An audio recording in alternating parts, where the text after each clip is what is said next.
Tonight? All right.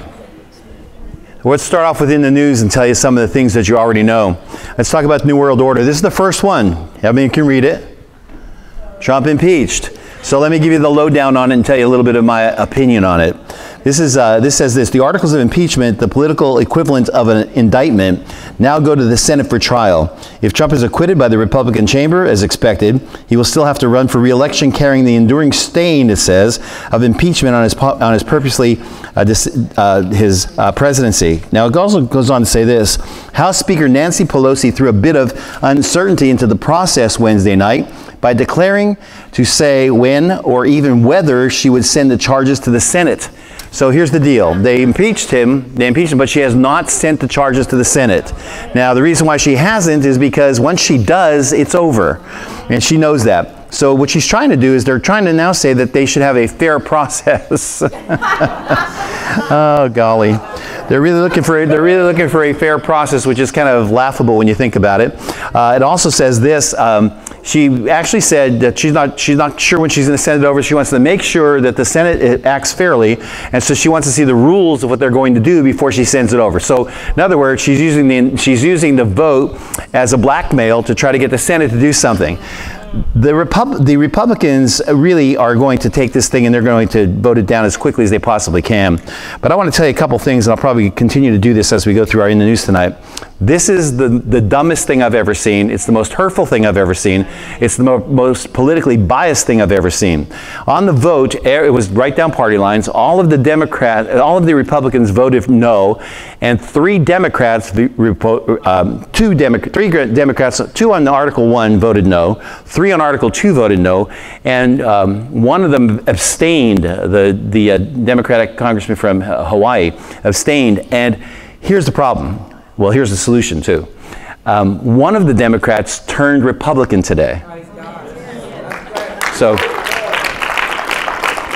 that's kind of a slap in the face to the Democratic Party. So basically what we have is what I've been telling you all along. We have a broken Congress. We have Nancy Pelosi, who is obviously on her last leg, hopefully. And somebody wrote to me and said that I'm very judgmental. They said I was judgmental. They wrote to me, I don't know if you saw that one. They said I was judgmental. Let me tell you the difference. I am not judgmental. The Bible says, judge not lest you be judged. That means, that word is krisis. It means don't send anyone to hell. But it also says judge among yourselves. And that's what we're doing. We're trying to tell you that this is something that is not right. It's not right biblically. And I'll continue to say that. So don't use some flippant verse of Scripture and try to twist it. I'm talking to the camera. Don't use some flippant verse of Scripture and try to think you're backing me into a corner, because you're not. I'm doing exactly what the Bible tells us to do. My people perish for lack of knowledge. You are not going to have any lack of knowledge in this next coming election. I promise you that. Because I'm going to make sure you get alerted to what's happening. And the Democratic Party is going to hurt itself. I have a feeling what's going to happen is, the Bible says what's intended for evil it can be used for good. I really believe that this is going to flip the House. And if it flips the House, then, and President Trump is reelected, which I believe he will be, then you're going to see massive amounts of change in America, and I think it's going to be for the good. Somebody say amen. So don't give up on it yet. All right, let me give you this one. This is also under the New World Order. It says this. I have a couple of them for you. The UN approves 8 anti-Israeli resolutions while ignoring the rest of the world. So the UN General Assembly on Friday approved 8 anti-Israeli resolutions that were adopted last month by its Decolonization Committee, whatever that is, in a session that focused exclusively on the Jewish state's alleged violations of humanitarian law while ignoring the rest of the world. The text condemned Israel for repressive measures against Syrian citizens in the Golan Heights. I don't understand how they can censure Israel for repressive measures against Syrian civilians when Bashar al-Assad has killed almost 3 million of his own people. So I don't understand how they could do something like that. It goes on to say this. Last month, the Palestinian Islamic Jihad terrorist group assaulted Israeli civilians with a barrage of 400 rockets, while the UN's General Assembly and Human Rights Council stayed silent.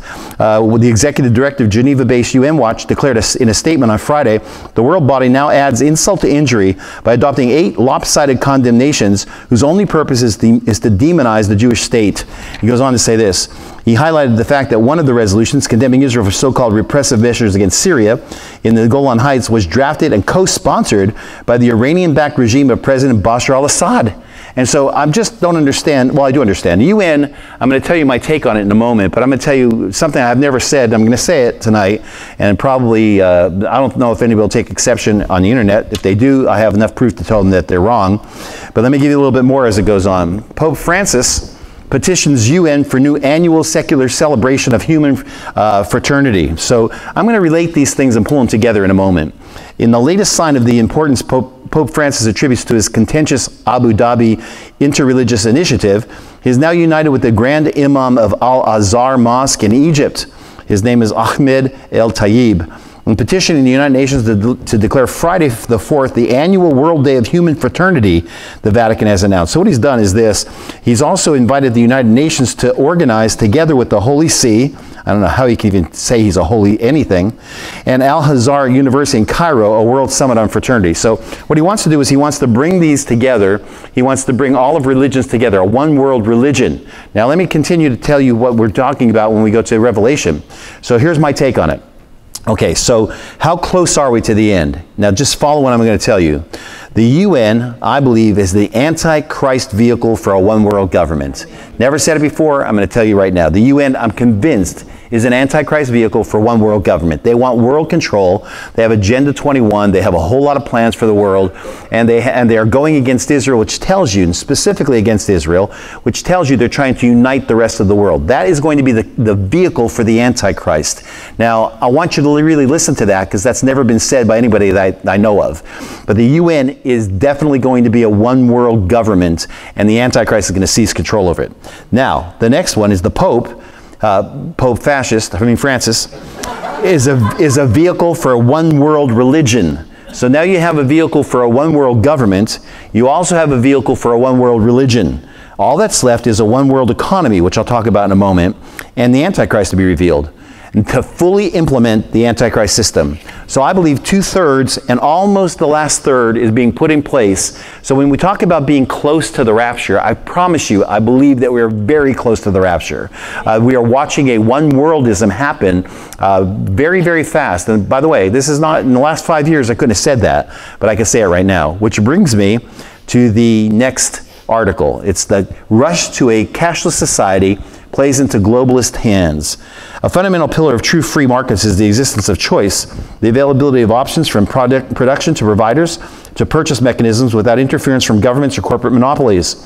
One choice means competition, and competition drives progress. Choice can also drive change within society, for if people know a better or more secure way of doing things, why would anyone want to stay trapped within the confines of a limited space? At the very least, people should be allowed to choose economic mechanisms that work best for their particular situation.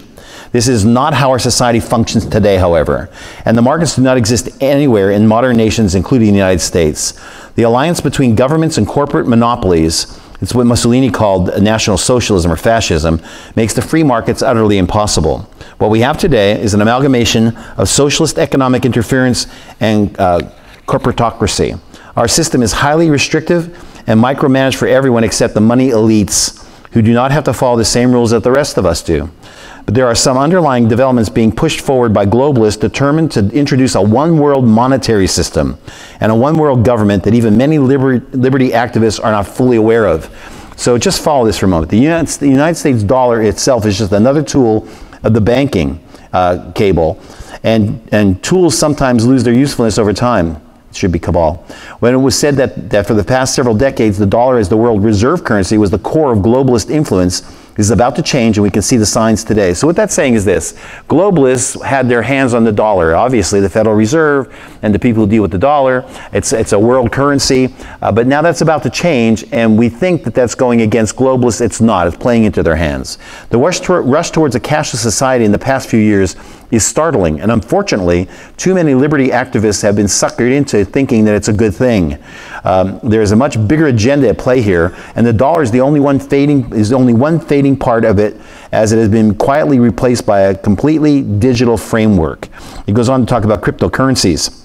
Who gains political and social power through a cashless society? You got to ask that. Is it the public? Is it you? Is it me? Absolutely not. Or is it the same banking elites and globalists that have always held sway over the economic structure? And it is. It goes on to say this: thanks to the vast amount of media attention, Bitcoin is a household brand, even though most people have never owned a Bitcoin or a portion of a Bitcoin. So a lot of people don't have Bitcoin, but you've heard about it. You understand what it's about. You understand that there are companies and corporations that are looking to go cryptocurrencies. Especially Facebook. Facebook is looking to do its 2 billion people with its own Libra cryptocurrency. We're watching a lot of nations also start to develop cryptocurrency. Over the course of a decade, the masses have been acclimated to the idea of a digital currency system. They are now being acclimated to the idea that physical currencies should be done away with and replaced with a more efficient blockchain technology. So I've been telling you about a cashless society. I've been telling you about them wanting to take cash back. Why would nation after nation want to pull in their cash, their fiat currency? Because they want to get us dependent on a cryptocurrency. So why would they want to get you dependent on a cryptocurrency? Because these cryptocurrencies, which are held by governments, can trace everything you've done. So with cash, if you want to do something that the government doesn't know about, you can do it with cash. You cannot do that with cryptocurrency. Every single purchase you have, the government will know about. And not only the government, but advertisers too. And so watch what's happening in the world and watch what's going on. Facebook introduced the concept of Libra digital currency, which Mark Carney also suggests central banks would be watching closely. Libra, he says, in my view, and he is the president of a watch group, is a test designed to lure the wider public into using digital currency on a regular basis. Bitcoin and other cryptocurrencies gain exposure but not preference. People aren't using them. When they fail to infiltrate the daily trade of the average citizen, Libra could eventually succeed. Why? Because of such a great audience they have to have it. So listen how the countries are lining up. Russia has all but developed from the dollar, decoupled from the dollar, dumping its U.S. Treasury holdings, stockpiling a large supply of gold, and removing the dollar in bilateral trade agreements with other nations. They've already done that. Last year, Europe began establishing a new alternative to the U.S.-controlled payment system. Germany, in particular, criticized the U.S. system as a geopolitical weapon. Now, an association of major banks in Germany and in the EU is calling for a digital euro base on the blockchain ledger. In the meantime, multiple central banks are pursuing a cashless system and digital currencies of their own. China has announced a national digital currency system will be realized in the next 18 months. The Swiss central bank is exploring digital currency options, and Russia is considering launching a cryptocurrency as well. The rhetoric coming from the mainstream media and the banking establishment that the physical methods of payment will soon disappear. And let me just prophesy, or let me just predict for you. The physical method of payment is going to disappear. In 7 years, should the Lord tarry, I'm telling you, in 7 years, 5, maybe 7 at the most, you're not going to have cash in any country in the planet. How in the world can that happen? All you need is some big corporations to go with a digital currency, and then countries to outlaw having cash. They can do it. They can pull back any cash they want at any time.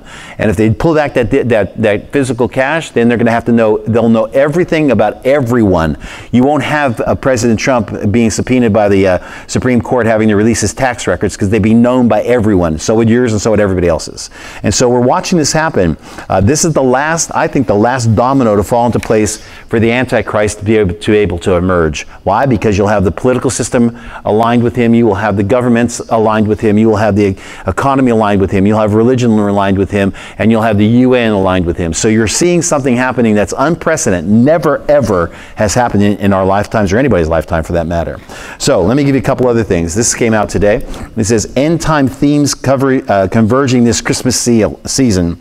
The world impasse continues as coalition talks between Netanyahu and his rival Benny Gantz are once again failing.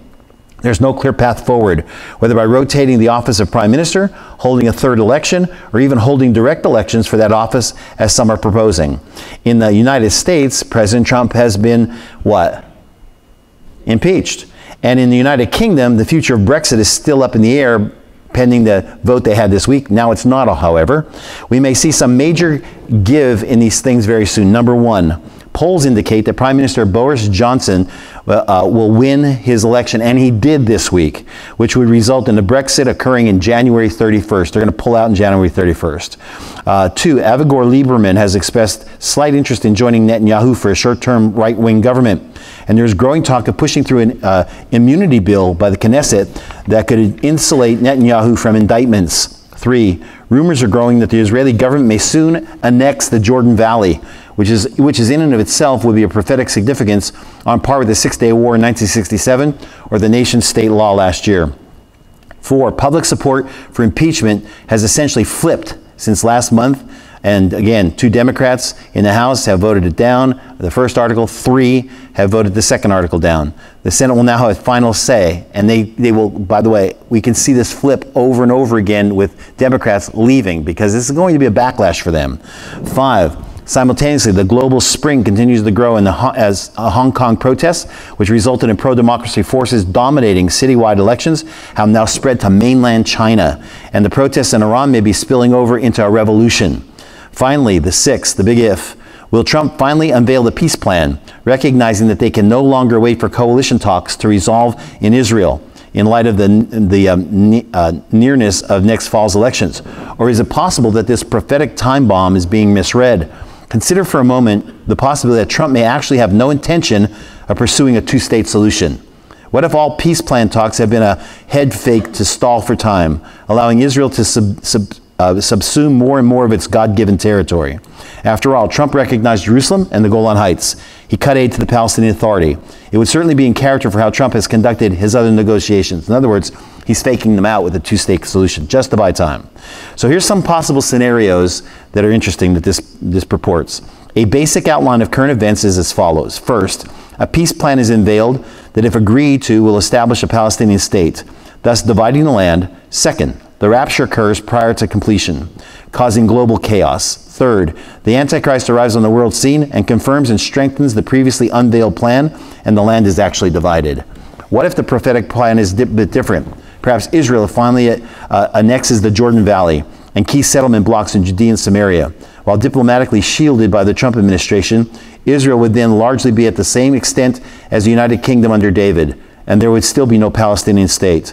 Then, once Israel reaches its maximum achievable territory, without actually exiling Palestinians from their enclaves, the Jewish people let out a collective gasp of peace and security, and then the rapture happens. So what's happening is we're seeing some scenarios being played out now that have never even been suggested before. So all the things we're seeing in the news, or at least the ones that I'm telling you in the news, all the things we're seeing around the world, those things are playing into an end-time scenario very, very quickly, and it's accelerating. It's getting accelerated very, very fast. And so I would not be surprised, and this is not a prediction, I'm not setting a date, but I would not be surprised if this next coming year is the time Jesus comes back. I would not be surprised at that. People ask me all the time.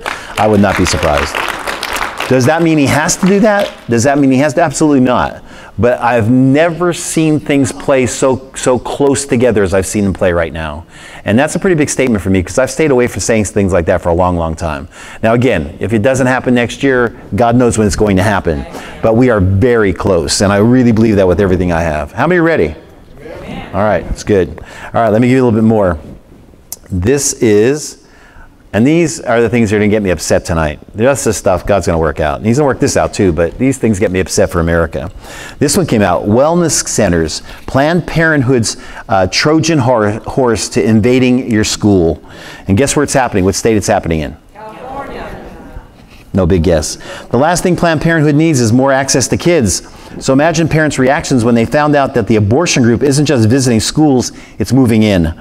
Thanks to a forced donation from taxpayers, Planned Parenthood is about to open 50 clinics inside Los Angeles schools, the biggest public education takeover of its kind, and maybe the most controversial. These well-being centers, as schools are calling them, are all part of a new model Planned Parenthood is hoping to replicate in other cities. And it's easy to see why. With help from local districts, the abortion lobby doesn't have to wait for teenagers to come to them. They can go directly to the students without parents finding out. For Planned Parenthood, who's desperately trying to scrounge up new business, it's a dream come true. With the bottom falling out of the abortion market, these clinics can be in the in-house pushers of early sex. Then, when birth control they provide fails, as research shows it does, by the way, those same teenagers will magically translate into the next wave of abortion customers. It's genius, really. For Planned Parenthood, it's down payment on future business, with the bulk of the actual payment made by a city that doesn't realize it's been had. Los Angeles leaders think the $10 million they're dumping into these centers will help them lower STDs and unexpected pregnancies. What they're about to find out is that once you subsidize Planned Parenthood's message of sex and more of it, the problems skyrocket.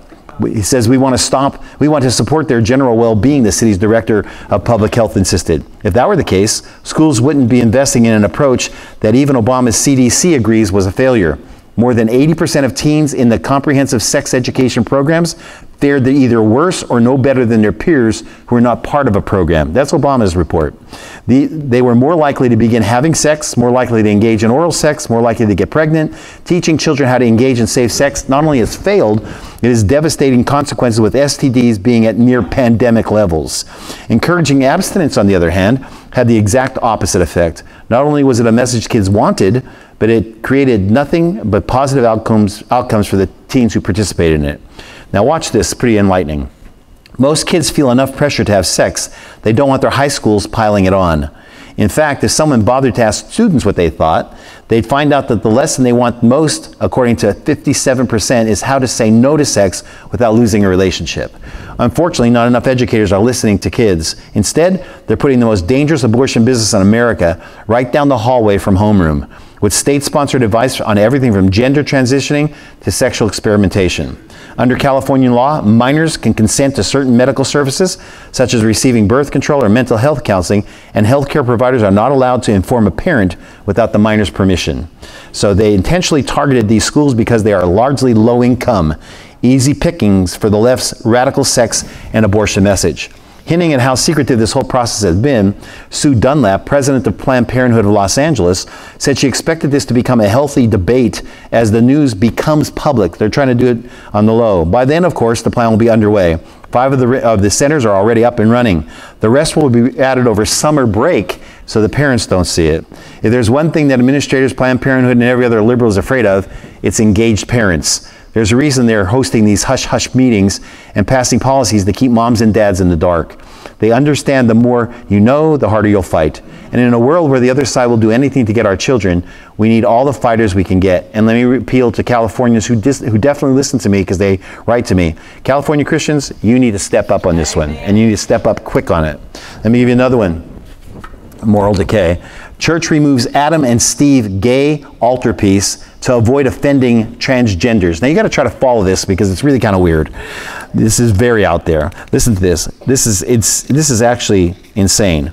The story was so bizarre and preposterous that I had to check it out on multiple sources to confirm its accuracy. But it's absolutely true, as far-fetched as this is going to sound to you. And it illustrates how spiritual apostasy leads to moral perversion. We're speaking of the developments within the Swedish Lutheran Church. For many years now, the branch of this church has been decidedly liberal, questioning or even denying some of the most fundamental beliefs of the Christian faith. In keeping with that progressive swing, the church recognized same-sex marriages back in 2009 and has remained at the forefront of LGBT activism. All that, however, is just a tip of the iceberg. What happened this month is beyond the pale. One website announced, church installs altarpiece, Adam and Steve, and Madam and Eve. So listen, they called it Paradise. So in short, a lesbian artist named Elizabeth Olsen Wallen painted a picture of the Garden of Eden called Paradise, depicting a gay Adam and a lesbian Eve, each one with the same sex partner. In the official statement of the church, it is with pride and joy that we receive Paradise in St. Paul's Church. We need images that open up the greater inclusion and identification in the church, which enables us to build a credible church, I hope, right, that shows us that we all, regardless of who we love and identify as, fit into paradise. What a lie. Of course, it's as blasphemous as it is impractical. Let me just tell you this. If it's Adam and Steve and Madam and Eve, you understand that the human race would have died that first generation. You need to have 2 different people to have a child. So paradise is these couples are going to die, and that's it. Mankind's done. So it's pretty impractical when you think about it. It's actually stupid when you think about it. But that's only the beginning of the story. Now watch this one.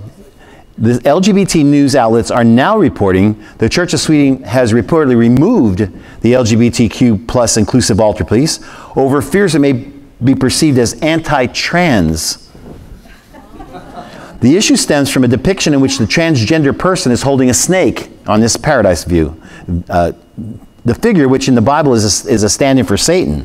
While the Church of Sweden claimed that the fact that it is there, are 2 gay couples in the artwork is completely uncontroversial. It feared the altarpiece, which was displayed in St. Paul's Church in Malmo, could be mistaken as an endorsement of transphobia. The problem, church leaders explained, is that the paradise portrait, there is a snake, which traditionally stands for evil, and that it also turns into a trans person. It means it could be interpreted that a trans person is evil or the devil. The Church of Sweden certainly can't stand for that. So perish the thought. Heaven forbid that the Church of Sweden would appear to be transphobic in the midst of a celebration of sexual perversion. That would be thoroughly unchristian. These days, you never can be too woke. Indeed, the Church added, I would like to emphasize that this has nothing to do with the Church of Sweden's stand on the LGBTQ plus issues, which we would work tirelessly for. But I think it's better to preach the word and live in honor of the word, better not to move the ancient boundaries. But none of that is any surprise. Once you depart from the fundamentals of faith and the authority of Scripture, anything else goes. And once you embrace LGBTQ plus whatever activism, there's no limit to the categories of orientation and identity. By affirming one letter over the ever-lengthening acronym, you keep adding letters to it, soon they're going to have the whole alphabet, you might offend another on the list. Better to preach the word and live in honor of the word. Better not to move the ancient boundaries. If you do, you might end up with a rewritten Bible and a rewritten moral code. If you do, you might end up with the stories like this from the Church of Sweden. And after reading about this latest debacle, I don't know whether to laugh or whether to cry. Now this one really upsets me. I almost don't want to bring you this next one. It upsets me so much that I'm almost going to get very passionate over it. This is a new movie coming off of Netflix. Twisting blasphemy of Christianity into entertainment. This is nauseating, by the way. And I wonder when I read stuff like this and I see stuff like this, how much more God's going to stand for. Listen, the major entertainment companies in the United States all produce a relentless deluge of filth and garbage. But Netflix is the worst of them all. For years, they have been creating vomit-inducing movies and shows that openly mock faith, family, and traditional American values. But their subscriber base just keeps growing, so they keep just doing it. Over the years, the general population has become entirely desensitized to the sex, violence, and foul language that is peppered throughout the entertainment. That is extremely unfortunate. But what Netflix is doing is on an entirely different level. They have literally turned blasphemy of the Christian faith into entertainment. And apparently they believe that the American public is willing to accept this. The following description of a new movie about Jesus that Netflix just released comes from LifeSite News. Netflix has released a blasphemous Christmas special. It's a movie that depicts Jesus as a homosexual. The Virgin Mary is an adulterer who smokes weed, and Joseph is a bumbling carpenter who can't build a table. Jesus also gets high off of special tea, hallucinating himself into a meeting with Buddha, Krishna, and Rastafari god Yah, and an alien deity for Scientologists. A petition to have this movie removed from Netflix already has more than 2 million signatures, and the number is growing fast by the hour. But a petition is not going to cause a change of behavior at Netflix. The only thing that's going to change their behavior is if people stop giving them money. This didn't just start yesterday. The truth is that Netflix has been producing deeply evil, stomach-churning contents for years. Netflix has another new show that is also extremely alarming. The trailer for the show makes it seem like it's about a modern-day version of Jesus. But if you do a little digging, you actually discover that this Christ-like man is actually the Islamic version of the Antichrist. The following comes from the BBC. The show centers on a Christ-like man who performs miracles around the world. But the character's name is a huge nod to Dajjal, a false prophet of Islamic theology comparable to the Antichrist. Many Muslims and Arabic-speaking guessed that the Messiah was Dajjal and joked they would need to grab a prayer mat after watching the trailer. So if you have Netflix, here's what you need to do. By the way, Netflix has some great documentaries on it. It sells people by those. But Netflix is growing very, very fast. So if you have Netflix, I'm going to suggest something to you. Obviously, you can do what you want to do. I would suggest that you call up your cable provider, and I would suggest that you complain about it, and then I would suggest that you stop Netflix. Now, the only way you're going to hurt these people is when you hurt them in the money. If they don't feel it, they're going to continue to do it. All right, let me go a little bit further. And I know I don't want to get into your business, but I guess I'm getting into your business. All right, here you go. Another ignored genocide of Christians plagues Burkina Faso. On Sunday, December 1st, 2019, Islamic terrorists raided a Protestant church in Burkina Faso during the service and massacred 14 worshippers. The pastor and several children were among those killed. This is but the latest of many lethal attacks on the Christian minority of a small nation located in West Africa, a region better known for the persecution of Christians in Nigeria. Discussing the situation in Burkina Faso, which is approximately 60% Muslim, 23% Christian, 17% animist or other. The BBC reported that jihadist violence has flared there since 2016. Fighters affiliated with Al-Qaeda and the Islamic State group, as well as the local Ansari Islam, Champions of Islam, have been active in the region. However, while a total of 12 Islamic terror attacks were registered in 2016, nearly 160 were reported in just the first 5 months of 2019. They're trying to purge the nation of Christians. Now, how many of you have heard about the genocide of Christians in this place on our local news? How about on our national news? You've heard nothing about it. Man, if somebody kills somebody of another faith, you'll hear everything about it. But nothing. These are Christians being slaughtered. 23% of them, they're going to be exterminated in this nation. Although the mainstream media habitually downplays the religious element wherever Muslims attack Christians, attacks in Burkina Faso have become so flagrantly based on religion that even the Washington Post published a report on August 21st titled, "Islamist Militants Are Targeting Christians in Burkina Faso." The report notes that the jihadists have been checking people's necks for Christian symbols, killing anyone wearing a cross or carrying any other Christian image. On occasions, the armed terrorists challenge Christians to convert or die. Christians are currently being exterminated or expelled from their villages by Muslim extremists. If this continues without anyone intervening, Bishop Laurent, president of the Bishops' Conference in Burkina Faso, states, "The result will be the elimination and annihilation of the Christian presence in this area, and perhaps in the future, in the entire country."